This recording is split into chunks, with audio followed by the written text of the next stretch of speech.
for coming. It's my pleasure to be here this afternoon. And I just came from Florida, where I was a keynote speaker at the Ringling College of Art and Design, where they opened a big glass gallery, and it was about color, so they asked me to come down. So that's why I had to get some special pictures to show the Floridians what they were missing by living up here. So I live north of Kingston, Ontario, and it has been a momentous winter, and I'm definitely ready for spring, as probably everybody else is.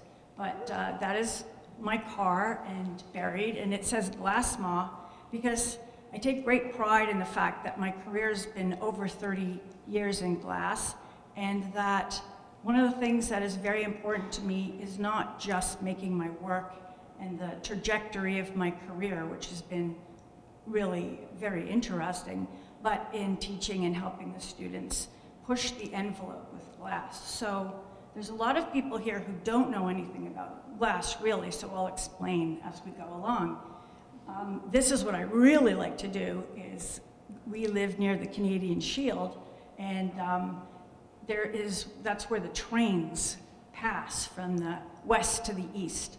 And if you paddle really hard, you can make it to 3 o'clock, where they go across this little bridge. It's in the middle of nowhere, and so you go under and scream very loudly.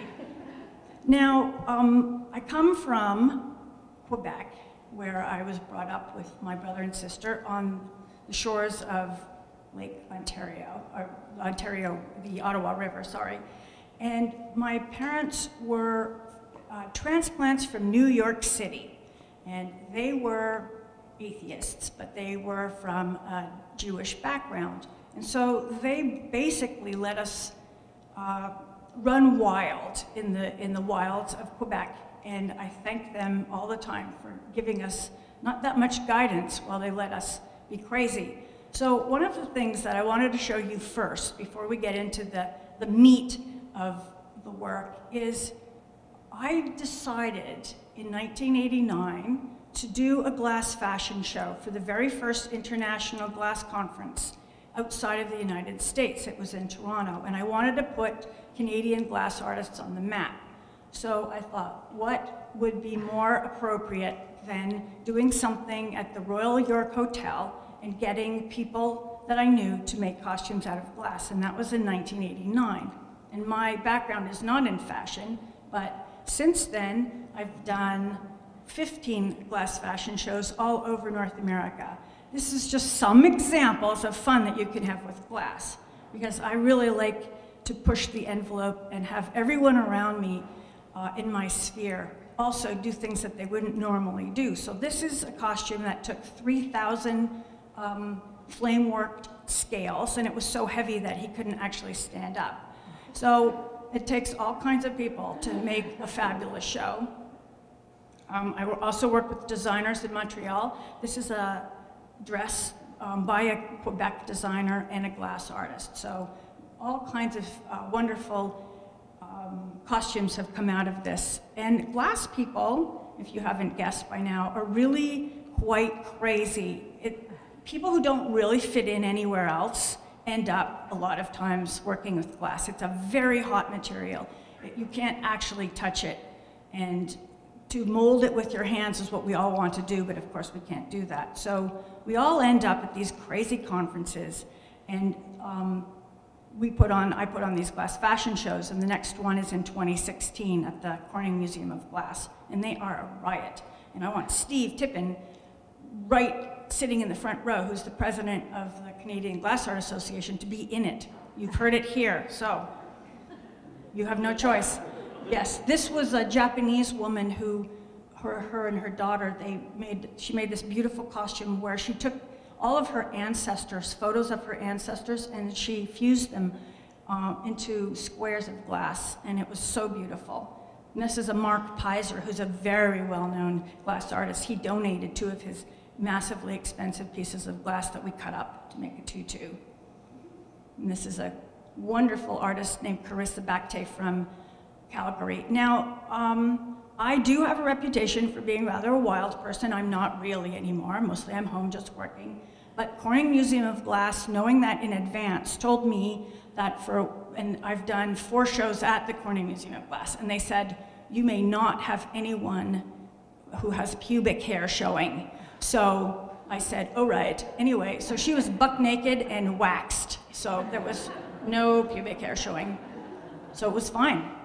She's gonna start off the next glass fashion show, and it's gonna be really spectacular. This woman lives in Florida, and it took her a year to make all of the beautiful elements to this piece. That's Carissa again, with nothing on underneath that. She's a wild thing. And I was lucky enough to do a glass fashion show in New Orleans, and I did a burlesque glass fashion show, so this is the king and queen of Mardi Gras, and that's all glass. So you see, it's a challenge to figure out how to make a costume and how to wear the costume and how not to break the costume. That's my husband, Dave. He's very patient. He's an accountant, and that is, thank God, oh, especially this time of year. I'm always moaning, oh, Dave, help. So he's very good, very patient. So he's wearing a kimono with little glass squares. That's all flame worked. This is an artist who comes from Japan for all my shows. She's a well-known light artist, so this is a glass and laser beam dress. And this was part of the New Orleans show, which was quite racy. We had strippers and drag queens, and some wore very little glass, but it was all very exciting. That's the city of Seattle asked me to do a show for their New Year's celebration, so that's Benji, your friend, Steve. He tore off his mirrored pants and had his little glass codpiece. And this is an artist from France who did a glass lampwork piece. And this is just a section of Julia, because I wanted to show she was like 7.5 months pregnant. And she had a glass heart that she made, and it had a light inside, and it also had sound of a beating fetal heartbeat. And then she had she made a glass rope that went into her umbilical cord.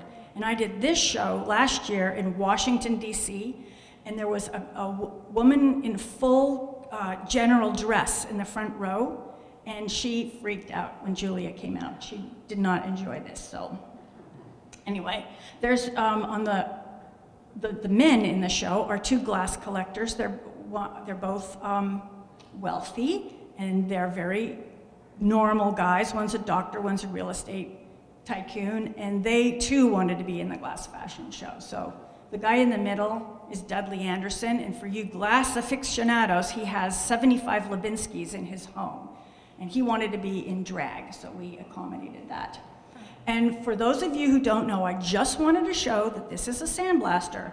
And when we have different pieces of equipment, we have to learn how we need to change the glass. And you put your hands into that, where those 2 little round holes are, and you blast it. And this is me being a sandblaster, because truthfully, I do take my work very seriously, but everything else not really. And my little sign says, "Wanna blast?" Anyway, so I live in the wilds of Ontario at the moment, and as I said, I was brought up in rural Quebec, and I lived in Toronto and Montreal, but the countryside is my true, where I really feel comfortable. Plus, I can make a giant mess, and nobody really cares. So we have a lot of acreage, and when you're an artist 24 hours a day, 7 days a week. It never goes away. In fact, sometimes you can't sleep because you're thinking of ideas or color combinations. So all around my home, I grow my gardens, and it's all texture and color. And this is the view out of my studio, out of my back window where my studio is. And it's very inspiring. And I can be alone and thinking of color and ideas, which is what I do a lot, until they let me out, and then I do some crazy things. And I'm on my way to Chicago from here, where there's a big glass conference, and I intend to have a really good time.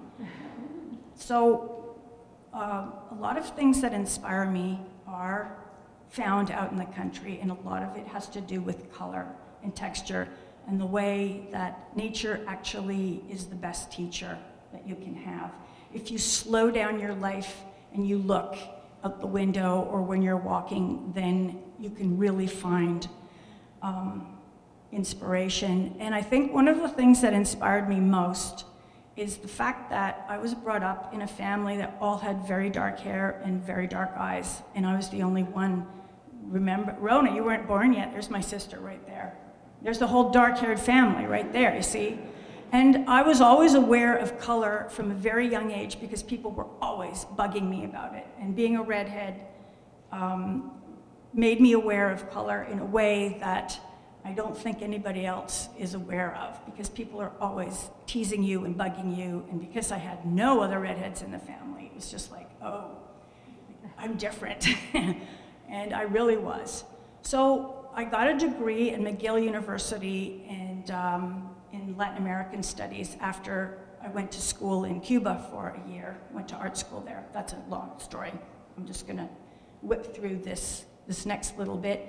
And after a while, I realized that I was not cut out for academia, and I wanted to do something with my hands. So I ended up at Sheridan College in 1982, where we were just learning how to do basically bowls and plates. And that's not what I was interested in. I had never seen a material like glass. And for those of you who've never actually worked, how many glass people are in the audience? Okay, so we have people who know, most of you not, that it's a very hot and you can't touch it. And so you can have all of these ideas. You can have conceptual ideas or making incredibly interesting vessels. But we all start off with a furnace full of molten glass, 2,000 degrees. And so you have to learn technically what to do, how to get your ideas across, how to get the color in the glass. That's Julia Stiles, the actress who was in The Bourne Identity. That's the studio you're going to. So she comes occasionally to blow glass. She really enjoys it. So all kinds of people like to blow glass. It's very hot. It's very sensuous. When I first saw glass, I was in the jewelry department at Sheridan, and I was very unhappy. And I saw glass, and I went, I can do that? And I've never looked back. And the thing I like most about being a Canadian glass artist is that you can put your bench outside and you've got your beer in the back and your jack's cooling down, and you don't get so hot.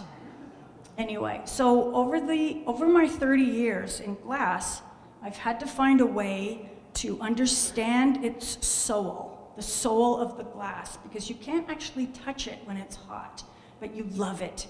It's like being with the feminine spirit. It's so goopy and sensuous. So back in the day, when we weren't so worried about sustainability, we would do lots of performances. I was always involved in the performative aspect of glass. So this was a barrel that we cut hundreds of little holes in, and we put 700 pounds of molten glass in there, and we lifted it up in the air. This was at Pilchuck, which is a glass school I've been to many times. And what we didn't realize was it made this tower of glass that cooled down immediately, and then the tower stood there, and then it broke. And because I realized that glass also has a sound, which is something, so glass is the most incredible material. It has a sound, it has a heat, and it has a soul. I find it different from any other material that I work with, as I'm a mixed media artist. So then we went really crazy and made these giant contraptions and filled them with glass and lifted them up in the air. And it was all for the experimental. So then, after many years of being experimental and crazy, I moved to the country where I can be quiet and contemplative and work 7 days a week, all day long. And when I was first at Sheridan, I decided that I didn't really want to do what everybody else was doing, hence being in the glass department in the first place, because I think all the rebels end up there. And I was really working on texture, and I was working on these vessels. These are all very large, called witch pots. And I was a collector of earth remnants. So even as a child, I would collect things. I think a lot of artists do that. Anything that I saw, sticks, bones, fur, shells, all of those pieces of garbage, even when I was a child, you should see the house. And so I decided I wanted to make these baskets, these large baskets, to not imitate nature, but to think about all of the things I'd seen on my world travels, incorporate it into my blood, and then take it back out into a piece. Eva, isn't this your piece? Yeah, this lives in Toronto at Eva's house. One of my favorite pieces. This piece weighs about 100 pounds because we were doing experiments at Penland in North Carolina, and I took a giant rock that was impregnated with mica, and we were putting glass slabs on that. I said, no, Marver, we're gonna use this rock. And so we had slabs of mica glass on top of this vessel, and it was very heavy, for sure. Anyway, so over the years, I experimented with color and texture, and the baskets were very successful in terms of what I wanted to be doing. And Rona, you gave me that, that polvo from Guatemala, from the volcano, and so all those black dots is volcano, pieces of volcano that were all over her porch when she was living there with her family. And so one thing about being, about what I do is that I look at the macro and the micro view. So this is a 4-foot tall witch pot, and I want people to see the power that I have in something like this from far away from the macro vision. But when you look at the micro vision, those are the detalia that give you the pleasure of being alive. And I grow everything, and I find everything, and I dye everything myself, and I don't use glue, so I sew everything together. And it's in the making of the actual creative journey of the piece where the power comes into it, because I put my whole being into it. So that's, for example, a close-up of a poppy that I grew in my garden, and the netting that I dyed. And then I sew everything together. And the witch pots were a little bit strange for people because they had bones, and I was, you know, dead things attached to them, and some of the galleries didn't want them. And I never let anybody tell me what I could do. I was always doing exactly what I wanted, and in the glass world, I got into a little bit of trouble back in the day. So I was actually yelled at by some people. And in 2001, in October, after 9/11, I had a solo show in New York City. And so I realized that I couldn't put just the darker pieces that I was working on into a show like that, and I had to do something positive. I had to do something life-affirming with color, and so I taught myself how to flame work, and I started making vessels that I kind of wanted to unite the world back together again. So I was using colors to give people hope and give people joy in their homes. That's all just glass, that's not painting. And it was in the act of putting these all together that I found something that really made me calm inside. So because you sit and you put all of this work together, it means you have to blow the glass, so you have to love that. And then you have to make the accoutrements on the flame, and then you have to love that. And then you have to sit there for hours and hours and sew everything together. So you're thinking and you're hoping that you can, when someone takes this into their home, put some luck and love and joy back into their life. And so I started that after 9/11. And 9/11 was a very difficult time. My family's all from New York City originally, and I had people who were in the towers who actually managed to get out, and their stories are quite incredible. And so I'm making versions of this today. So the witch pots were big, large cauldrons, sort of crone-like vessels, and the amulet baskets are filled more with color and joy. And I make my living from this kind of work. Now, that's not paint, that's glass. And so I spend a lot of time thinking about color and how I'm going to put the different colors together. This one's in the Corning Museum of Glass. That gives you a little indication of some of the sizes. That's called Sangre de Lágrimas. And what I love about glass is that this type is that You have to work with a group of people to blow the glass. That's my favorite SpongeBob glass blowing shirt. You have to work as a team to actually make the large vessels. And then I can be quiet at home. So that is Dave and me relaxing at home. And then all artists always have to put a picture of their dog. It's de rigueur, right? So there's Lance, my constant companion. He's got a morose personality and he doesn't like when I leave, but he does shoe sculptures. And if you want to know about that, I'll tell you about that later. So I spend all of my time now on the torch. I'll blow the glass with a group of friends somewhere. Mostly now I'm artist in residence in different places, and so like this year I'm going to Pilchuck to be artist in residence, and so I'll make a body of work, and then I'll take it home, and then I might not blow glass for months, and I really miss that, but I'm on the torch, still working with glass. One of the joys of the way the trajectory of my career has gone is that I've been invited to teach all over the world, and one of the places that I went was Japan. It was such a very different culture for me. I brought Anna Matisse, and my daughter, and my husband, and we toured around for a while, and then I worked, and the colors there were there was so much orange and green in the temples that I came back with a different palette. So an excuse for traveling is coming back with a different palette.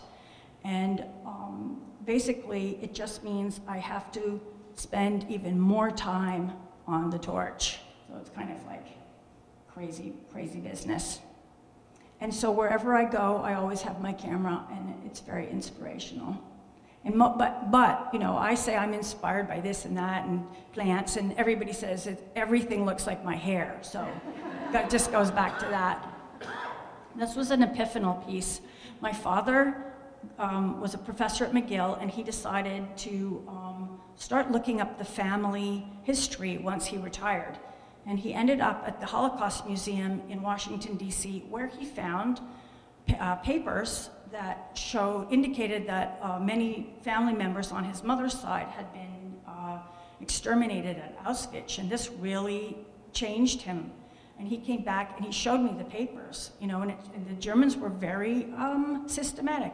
They had all the names of his, you know, family, where they were from, the day they were taken, and the day and method that they were killed. So he was visibly upset, and I thought, I need to do something for myself. So I decided to make an amulet basket to take yellow back, because the yellow star was an indication of, you know, it was a nasty color back then. And I wanted to take yellow back to show that the world could possibly have hope and be a better place. And a Holocaust survivor bought this piece, and we cried together. And then I realized that I had more work to do in terms of thinking about my background and my past, hence making that piece over there. So we'll come around to that. So I know that it's just a blown vessel. Yes, sometimes I do white because I'm surrounded by it. But each piece that I make gives me such joy, and I know that I'm putting that joy into the person who has the piece. And the other crazy thing is that I spent all my time making these bead-like things, and they're all over the place. So I have this amazing necklace business, and all the necklaces that I make, people just buy them right off my neck, and I usually just use it for Anna Matisse, so her theater school or her braces or her master's degree or whatever she's up to. One of the thrills was being invited to New Zealand to be artist in residence at the factory that actually makes the color, at the Gaffra Glass Factory. So we toured before I was working there, we toured the site where all of the Lord of the Rings, so we went to, that's Mount Doom in the background, and Anna was very much involved, and she could speak Elvish. She was really a fan, so we hiked in crazy places to find where Gollum ate the fish in the movie, and it was a very exciting time. Then, so for you, those of you who do not blow glass, these are the rods that we use to color the glass. So you have to be technically proficient to take a rod cut it up, heat it up, and then figure out what you want to say and do with the color. And so John Leggett said, you come and just take whatever you want, whatever I wanted. So here I am in the factory. There's furnaces of red, furnaces of purple, 600 buckets of frit, thousands of color bar. This is them making the red. And this is my face unhappy. I actually had a complete panic attack, and I couldn't do it because there was too many color choices. So I only worked for a few days, and in the end, I just took a tablespoon and I took every color and just put it on the marver, and it was, I'm gonna go back with, you know, like, and be calmer, but it was very overwhelming. So he took us, instead, he put Anna and I and his farty dog, his dog who farted, in his little tiny Cessna, and he flew us all over New Zealand, really low, and he kept saying, don't tell anybody we're going so low. And so he showed us more places where they did Lord of the Rings. And so that was really fabulous. And then I discovered plants that were so unusual and so remarkable, and it was as if they were made for me. And so then I went back and made more work thinking about where I had been, and with all different flavors of color. And these pieces do take a long time, so I really have to enjoy what I'm doing. Now, I love to collect things, yes, and I love bones. I love the fact that something has been alive, and there is the indication that something was there. And so I have thousands of bones at home. And in Australia, I found this kangaroo, and I thought, oh my God, how am I gonna take this kangaroo home with me? I had to have it. Then I get a panicky feeling like, I have to have this. Oh my God, I can't live without this. So you're not allowed to take things out of Australia. So I took the skull and some ribs, and I wrapped it up in my dirty underwear and snuck it out of the country. And it's in my studio, that beautiful, it had drowned this poor kangaroo, but it was so beautiful. And the colors, this is like me as a plant. If I come back as a plant, that will be me. And it was so inspiring. So then I went back and I did more color work. This is in the Musée des Beaux-Arts in Quebec City. Such beautiful colors. And I really enjoy this aspect of working, where the colors feed me, so I have to really enjoy the combinations that I have decided to work with, because they're in my eyes and my head until it's done. And this is about 3.5 feet. These are large pieces. This is Oceana. And so for example, this was about the ocean, so if I sold a piece, then I take a percentage of what I make, and then I give it to Sea Shepherd, some of the organizations that I support, because I can't actually go on the boat and help protect the whales. So I figured that if I sell the work, then I can donate some money to help the other people. So that's about 3 foot. So anyway, these are just some of the vessels that I make. That's the Game of Thrones one, the dark. This one is about almost 4.5 feet. It's the biggest piece I ever made, and we couldn't lift it really. And it was at a special auction in the States. And it blew my mind how much someone actually paid for it. The American glass collectors are quite amazing, because if they see something and they like it, they'll just buy it, which I really enjoy. It means I can keep doing what I love. Working with color, working with the heat. This is after looking at orchids. And this piece is also very large. This was in Sandra Ainsley's gallery, and people are reluctant to sometimes purchase these because they think, how the heck can you get them? So I just put the beginnings of this crate. They're completely cinched in, so they can't move, and they get shipped. This one lives in California. So you have to be able to, that gives you just a bit of an idea of the size of some of them. And I wish I could find people around here to help me make these pieces, but they're so large that I have to actually go to the States to make them, but maybe over there, okay. Yes, it's party time. Okay, so the amulet baskets is just one part of my life. What I also like to do is experiment and push the envelope. These are bone bags, so it's made out of horsehair and skulls, bones, and I've done weird things to the lamp working glass, to the flame worked glass. And when I was pregnant, which was about 23 years ago, things changed in my brain. And because it's not the same, they're not the same. So I was thinking about interior and exterior and sharp and soft. And I went back to Ithaca, New York, where I was born, to see where I had been brought up till I was like 1, until we came to Canada. And I realized I didn't want to blow glass anymore. And so this is where the pushing the envelope with the material came into my life. So I thought, well, people who work clay can coil the clay. Why can't I just coil the glass? So I started making these really large coiled vessels, and I colored them, big baskets along the way. And there's a studio in Arizona where I go to make them. This weighs about 60 pounds, so I need a whole team to make them. So they're big, bit-worked vessels. And then, this is a completely different, so just show you that it's not just one, I'm not a one-horse person. I like to put my fingers in probably too many pies, but I was invited to be the artist in residence at the Toledo Museum of Fine Art, and they have a glass pavilion there. And what part of the deal was, I could be there for 4 months, but then I had to go into the collection and riff off something in their collection. And they have a massive collection of old classical glass, and I am not a classical blower, and I never wanted to be. So I thought, what if I take the classical form and completely cover it in texture and to make it something new and alive? And that piece in the middle there is 65 pounds and probably 4.5 feet, and it's in the Corning Museum of Glass. So what I did was I talked to Jeff Mack, who you all know if you're in glass. He's one of the world's best classical glass blowers. And we became partners, so we do this work together. That just shows you the heat of having to change the lip.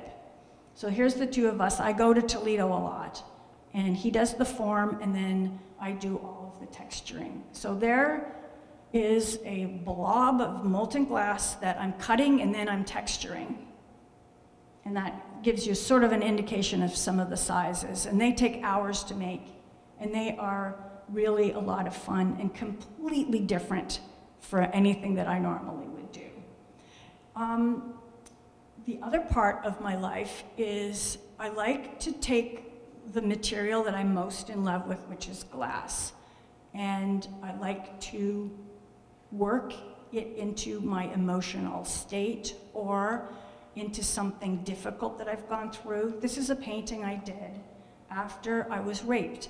Now, I have to say that I'm a very happy-go-lucky person, and I've had a marvelous life. I've traveled all around the world. I've had a wonderfully supportive family.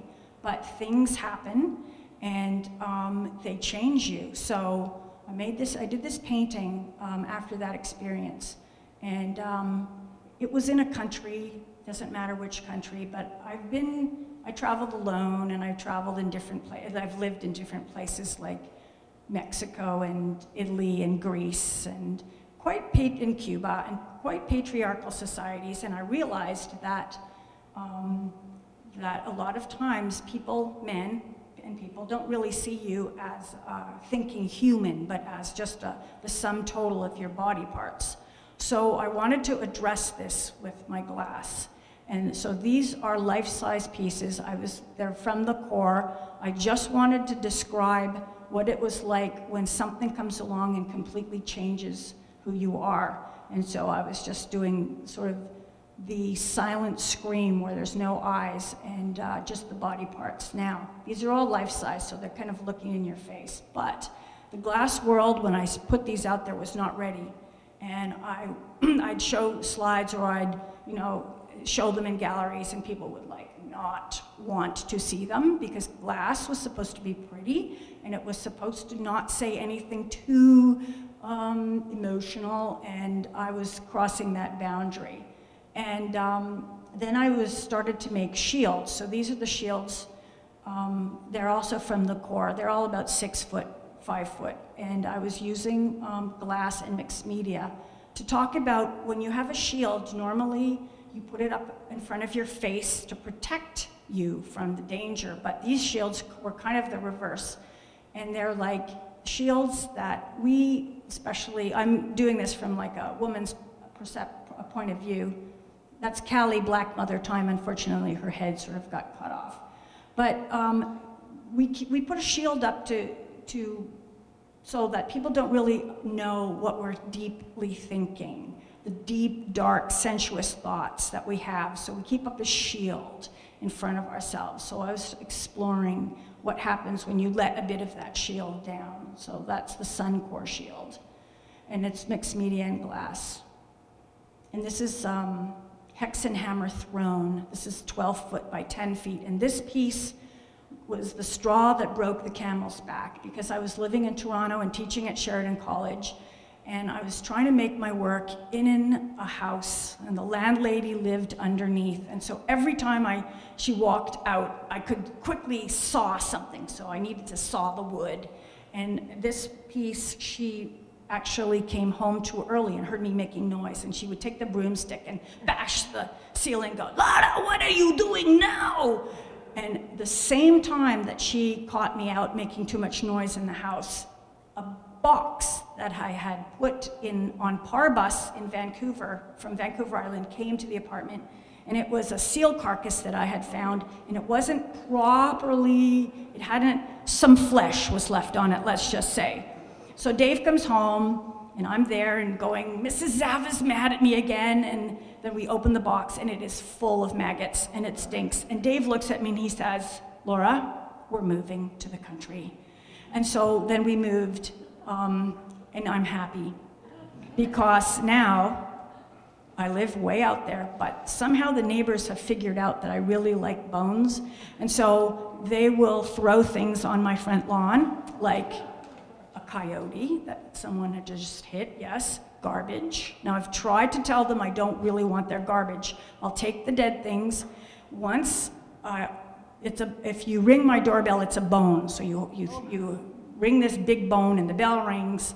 And there was a man there who had just caught a bear and he cut the head off. He said he ate the bear, but he heard I was the bone lady and would I like this bear head. So I said, sure. I'll take the bear head. And so he's brought me a number of things. But so all around the backyard are buried. I have little bone piles, and I can be as weird as I want out in the country and nobody cares. And anyway, I don't care if they care, but I certainly don't. So one thing I like to talk to my students about is just not to stay in the same place. Do not stay in the same place.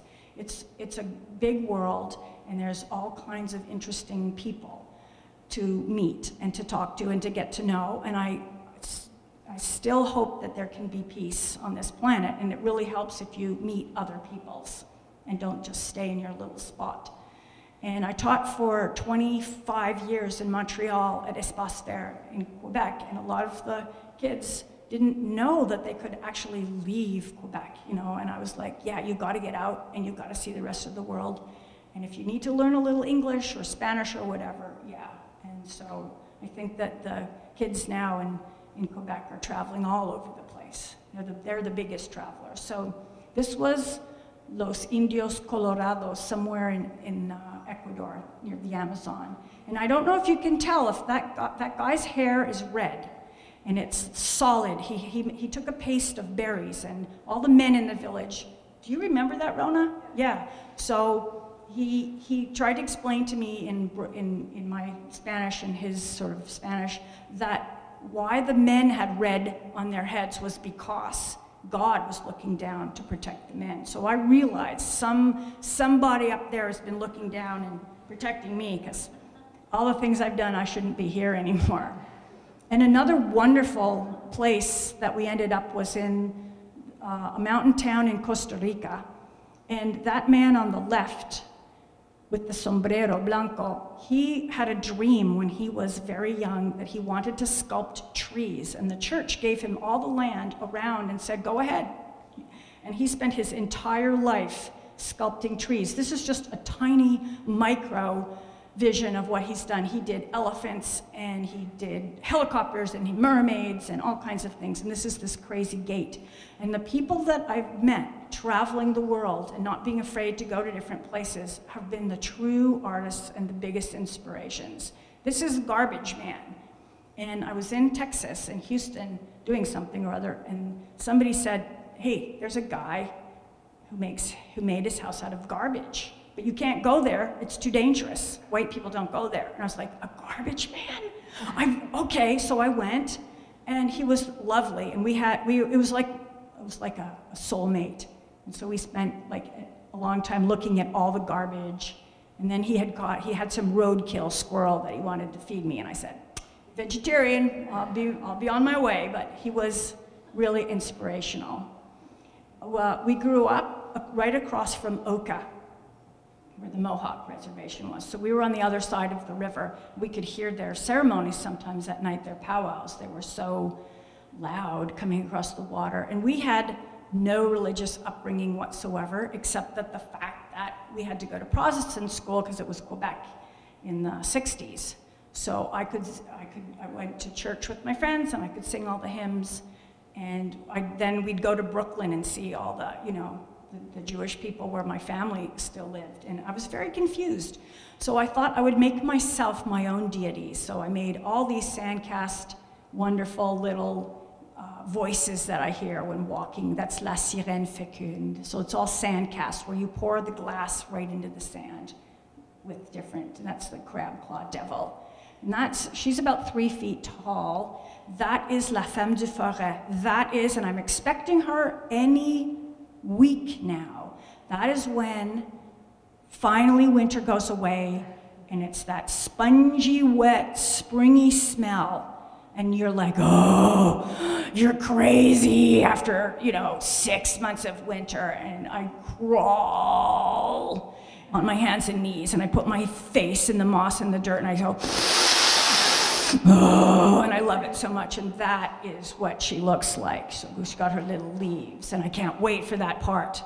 We're overdue. I'm practically insane.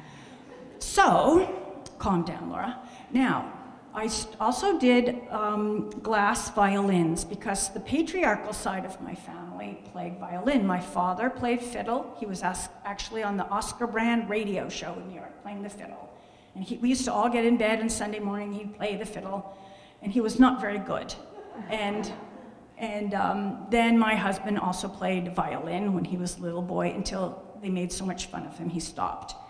But when I was 12, I asked my grandfather, who had been from Russia, from Bessarabia, I said, what was it like being in the pogrom?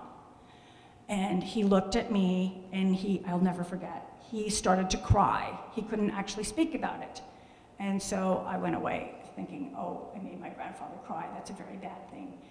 But much later, he said to me, in his thick accent, he said, Laura, listen to the violin concertos of Prokofiev, because that is the sound of the human soul crying. And that's all he said to me. And I did not understand what he was talking about until years later, when I was old and mature enough to listen to Prokofiev properly. And to this day, I can barely listen to those concertos, but they're so amazing. So this is called Grandfather Song, and they're life-size violins. They're made out of glass. That's Canción Tolteca, and that's the Sirène. She's in the Montreal Museum of Fine Art. But the leaf, you see, when you use other materials, the museum curators hate you. They hate you, because the glass they can just barely understand. A leaf they cannot understand. So what I have learned to do is I will make that leaf into almost shellac. So you have to take the leaf or whatever you're using and transform it so it doesn't actually fall apart. Now, when I had a show in Boca Raton one year, it was me and Dale Chihuly. It was like this very exciting moment. I brought all my work from Canada. I had this big witch pot with stuff, all kinds of stuff. And I went to see the pieces before the opening, and goddamn, there was ants, because it was warm in Florida and not so warm in Canada, and the stuff I had put in the bottom was full of little red ants. So this piece was like thousands, not just 3, like thousands of little tiny ants pouring out of this piece in this fancy gallery, and there's Del Chihuly, and oh my God. So just before the opening, I got Raid, and I sprayed the piece, and that taught me a valuable lesson. So now I know what to do with the mixed media. So this is a piece where she's playing herself, and here she's getting high C, because if you can't make your own music, then nobody can make it for you. And a gallery didn't like these because they said they were too sexual and they wouldn't put them in, so I left that gallery. So a lot of the pieces I make for myself. These are all to be worked under the full moon. This is a stick that's 6 foot long and a little tiny bit of glass at the top. And when I'm using mixed materials, it's one of the things that I'm asked to teach is how to have mixed materials with the glass. You have to have the same value for all of your materials because glass can be seen as very precious, and it's something I fight against all the time. So the stick I found somewhere, it was the most marvelous stick. I slept with the stick, I colored the stick, I kissed the stick, I loved the stick. I told you I have a very patient husband. He's like, oh, stick in the bed, okay, whatever. He doesn't care. So that's my little hermaphrodite piece with the little acorns. When I started working in Arizona, it changed my whole perception of size. Not only is it the most phallic place I've ever been to, I have like 2,000 million photos of saguaro cacti because each one had more like protrusions than the last. Very exciting place. So I started thinking about size again. So this is Mirador. This is a life-size piece.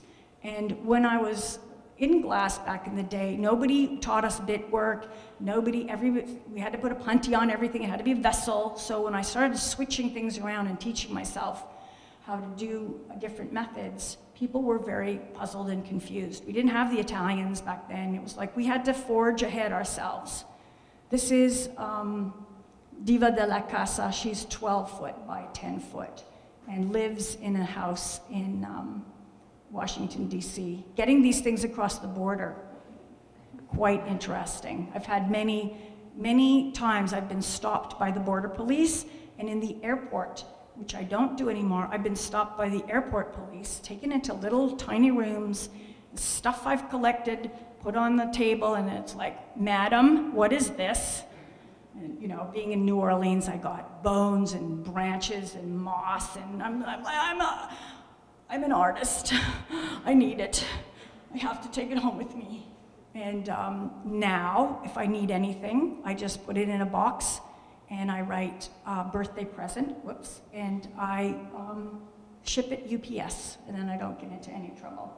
So I took a class of SolidWork glass with Pino Signoretto, who's a glass master from Italy. These are all SolidWorked. So they're on a blow pipe. So it's, for me, technically, absolutely very difficult, and I had a hard time doing it. And of course, I made my little voodoo pieces. This is about 3 feet. There's a whale's tooth at the bottom. Very difficult pieces to make. And I wasn't really sure what direction I was going, but after my daughter was born, and Dave was so exhausted that they were sleeping in the bed, and I was in the chair going, what am I, chopped liver? And so then I started thinking about love and being so bound up with a creature that has come out of you, and you don't even know what to do with that emotion. So these are earth angels, and they're bound with love, and they're also, this is all SolidWork glass.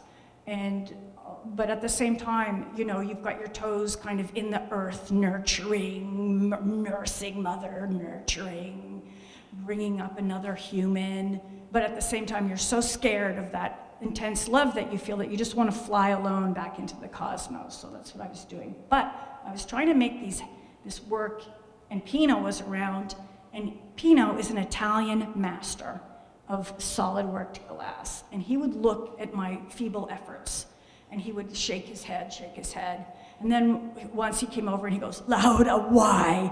And I was like, why you make the glass so ugly? Anyway, he made a little example for me that was far too beautiful, because I like the glass and I like my work. I like to put my hand deep into my own being and pull out the dark stuff. So teaching, how do you teach an idea? How do you have a group of students who don't even know what they want to make? So I took some photos of my secret journal diary, and I tried to explain to my students that maybe you need to take a very dark time in your life. It doesn't all have to be light and good with glass. And maybe you can use that as a base for your idea.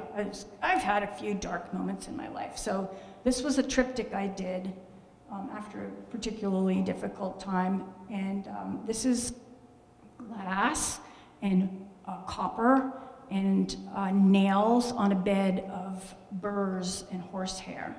Those are antique nails. And showing people that you can, I mean, now I think people in glass do whatever they want, but I've had to fight my way into being accepted to make work like this, where it's like, where's the vessel? So that was Private Stigmata. This is Resurrect. This is the middle part of the triptych, and that's about 4 foot by 4 foot. And that's blown glass filled with red melon seeds, which are from Chinese New Year, which indicate new hope. And those are beaver teeth stuck in the side. But yes, that you can actually use glass to attempt to say something. And that is joie de vivre at the end. Everything will work out fine. That's a garbage lid that I found in Chicago in a busy street that was squashed. And there's goat toenails and all kinds of things in that. And this is filled with yeast. So yeast, if you place a bit of water on the yeast, it will burst into new life. So when I have a spare moment, I like to paint, and I only paint with my hands. I don't have any brushes. This is an installation I did with Irene Frolick and Susan Edgerly, two of my best friends. And this was called Shields for the Millennium, and that piece at the very end there is 12 foot by 12 foot, and it weighed like 400 pounds. And I learned a lesson about having an engineer actually help you make some way to hang it so it doesn't fall and cut people. So that's the shield of the present. And it was thousands of little cheesecloth balls that I had dyed myself and dipped in beeswax to make it look like mucus, like blood cells. So I'm tying the world back together, and that's the black heart in the middle, with very large pieces of glass that were very sharp. This is the shield of the past, and it's 8 foot by 5 foot, and it's in the shape of a Victorian hair brooch, and it's like an old apothecary jar where I blew like very large globes, and I wanted to put items that are from every day that you ignore, that you don't notice when you're walking and rushing. One thing I like about living in the country is that you don't rush everywhere. Well, that's not entirely true. I do rush around, but I always stop and look. Leaves, acorns, all the average thing that are so perfect and beautiful, and it's the detail. And when my daughter was growing up, every installation I ever made, I cut her hair off. So that's Anna Matisse's hair on the right, and then she said, if I'm gonna be in the installation, you have to shave the dog. So that's the dog on the left. And this is the shield for the future, which is 10 foot by 4 foot, and it's in the shape of a female form because I think if women don't do something about the planet very soon, I almost feel like we're doomed, so it's time. The next installation was very difficult for me to make because Dan Crichton, I don't know if anyone here knew of Dan Crichton, he was the glass master at Sheridan College, and he was the one who got me into glass. He changed my life. I showed up at Sheridan, and I was doing jewelry, and I couldn't stand sitting there on this tiny bench with this tiny, tiny saw. And so he grabbed me and brought me to the hot glass shop, and he said, look at this. And I was immediately captivated. And he became one of my best friends, and I taught with him for quite a number of years after I graduated. And he died. He died, and we think he thought he died of chemicals related to the glass process that he'd been using for 40 years. And I was bereft. That is the only word that I knew. And so I thought, how can I celebrate his life? How can I get over the feeling that I have of being so bereft without him on the planet. And I did palliative care, which I'd never done before, so I was with him in his last weeks when he was really dying. And that's his glory hole on the right-hand side, so that's the piece of equipment that he made all his glass out of. And I decided I would blow 400 or 500 glass vessels. And not only did I make them, but all his friends and people from all over sent me jars. And so within each jar, I took something that was familiar and comfortable that I loved, and I made a tableau out of it. And then I took burlap, and I dipped the burlap in burning beeswax. At night, I was like a witch in my studio. When everybody was in bed, I'd make a tableau, and some of these were very large vessels. And I would then put the burlap into the hot wax and burn my hands, and then I'd mold it. And that saved me. I did that for months. And so the pain and the molding, it was my journey through grief. And in the end, I had this installation in an art gallery in Toronto. Irene, do you recognize your braid? So there's Anna's hair. You see that whole jar? We just cut her hair right off. It grew very fast. On the very left is a dried rat. I found that rat in North Carolina, and I thought, how am I going to get this dried rat home? I have to have this dried rat. Must have dried rat. So I had a book, and I hollowed out the inside of the book, and I put the rat in it, and I took that home, and nobody caught me. And so that's that's old bean curd that I found. That's Irene Frolick's wax from one of her pieces, Anna's hair, all the things that I know and love. Almost done. This installation I had here a number of years ago. This was a drawing I did called Alone Inside My Madness. And I had a very unfortunate incident in my life. I was misdiagnosed with panic disorder. Like, I'm not a panicked person, and then I'm not an anxious person, but I would have heart palpitations that lasted for hours, and I had them for years. And the psychiatrist and the doctor said, you have an anxiety disorder of epic proportions, and they put me on all these drugs. So I was on these drugs for lorazepam and all these things, and I wasn't getting any better. I was getting worse and worse, and I actually contemplated suicide. I was trying to like bring Anna up and Dave and do all that stuff and travel and teach. I couldn't do anything. So I decided to make this installation. This is about 30 feet long by 20 feet high or something. So I made shields to ward off madness. What happened was, it was discovered it was a heart condition. So I suffered for quite a long time, quite a number of years. Nobody knew what to do when it was actually a heart valve problem, which has been fixed now. But I looked madness right in the face, and so I understand it. And it never goes away. Once you look it in the face, it's always there, sort of in the background. So I made this. This is one thing that you can do with your art as an artist. It's cheaper than, you know, all the pills that you have to take, is that you work, I was able to work, I'm able to work through whatever I'm going through with my art. So there's thousands of red, blood red, lamp-worked, spiky things. So that's about 6 foot. So that's the shields to ward off madness.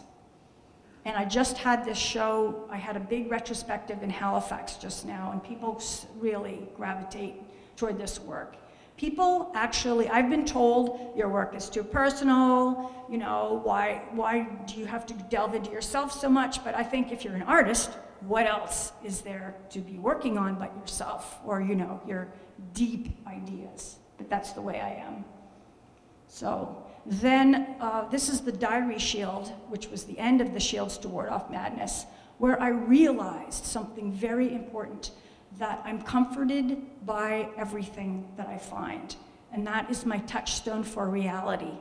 And James Yude, who's a well-known writer, just wrote a little essay about me, and he calls it something like post-memory. He had this academic name for what I do, but it's, for me, it's like I can't live without this, all of these things that I collect all over the world. And so I put them, again, in my diary shield to give me some hope. And there's all kinds of things in them, like toenails and marijuana and all that kind of stuff that I need to have. So this installation is the one here that I don't really have to talk about much, but there for you non-glass people, I'm almost done. This is a furnace, so you're taking out molten glass. That's your future furnace right there. That's Alexei, your future boss. And he's a wonderful guy. So, you know, you put this, you make an impression in the sand, and there's the result of that. And this came when Christian asked me to consider being part of the show here, which was something I'd never really done, because it was a site-specific piece into the room right there, and it's round like a kiln, like an oven, and we were dealing with the difficult subject of the Holocaust.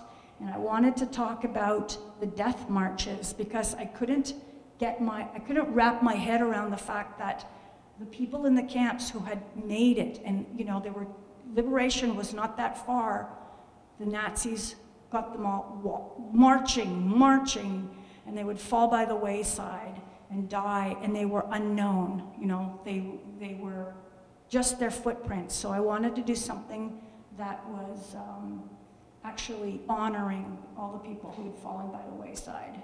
And I wanted to also inject hope into it, because unless we learn about each other's histories and we understand what has gone on in the past, we'll never be able to move forward. And the most wonderful thing was that I stood in that room with a man who'd been on a death march when he was 12, and he survived. And we were holding hands, and I was like, I couldn't even speak. And he told me very calmly what it was like being on the death march. And I'm a changed person, because he made it through, and he has such a hope. That was Max. And he was just such an inspiration at 85, the most beautiful person. So I have lots that I'm still thinking about. The glory of being an artist is that you always can think about things, and you can always attempt to make new projects. So this was my retrospective I just came from in Halifax.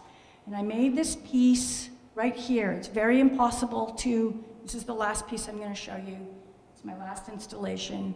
It's about 13 or 14 vessels, and it's called Beyond the Pale, a tale of loss, longing, and love.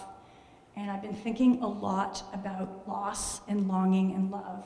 And it happened when my daughter moved far away to go to school, and I felt this intense loss. But it was all tempered with love and longing to see her, and longing to have her, you know, fly away and have her own independent life.